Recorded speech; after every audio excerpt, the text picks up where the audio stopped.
মিশকার পাঠানো গুন্ডার কবল থেকে সোনাকে রক্ষা করে মুখ খুলল রূপা। আমরা এমনটাই দেখতে পাব অনুরাগের ছোঁয়া ধারাবাহিকের আগামী পর্বগুলোতে।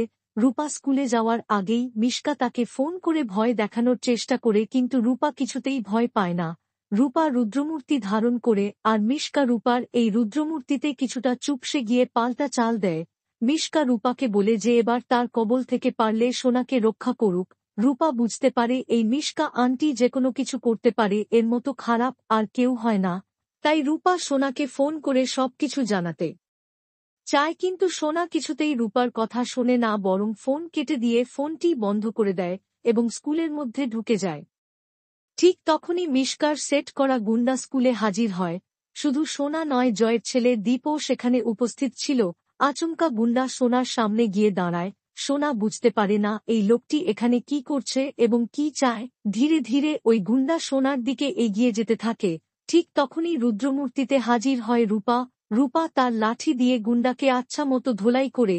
প্রচণ্ড ক্ষেপে গিয়ে চিৎকার করে রূপা বলতে থাকে, ওই মিশকা সেনকে বলে দিও রূপা থাকতে সোনার কিছু হবে না, রূপা তার পরিবারকে ঠিকই রক্ষা করবে, আর যদি কারো ক্ষতি করার চেষ্টা করে তাহলে রূপা মিশকাকে পুলিশে দিবে। এসব শুনে জয়ী কিছুই বুঝতে পারে না। সোনা মনে মনে ভাবে, এগুলো কি বলছে জয়ী, বারবার রূপা কেন বলছে, তবে কি ও রূপা? ছুটে এসে সোনা রূপাকে জড়িয়ে ধরে বলে, জয়ী তুমি কি আমার পাকা মেয়ে? রূপা চুপ করে থাকে।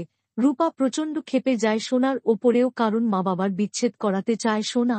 তার জন্য সোনাকে একেবারেই পছন্দ করতে পারে না রূপা। রূপা সোনার হাতটা সরিয়ে দিয়ে বলে, রূপা অনেক আগেই মরে গেছে। শুনে সোনা বুঝতে পারে যে জয়ী আসলে তার বোন রূপা। বাংলা বিনোদনের এই ধরনের সকল আপডেট সবার আগে পেতে চ্যানেলটি সাবস্ক্রাইব করে পাশে থাকা বেল আইকনটি বাজিয়ে দিন। ধন্যবাদ।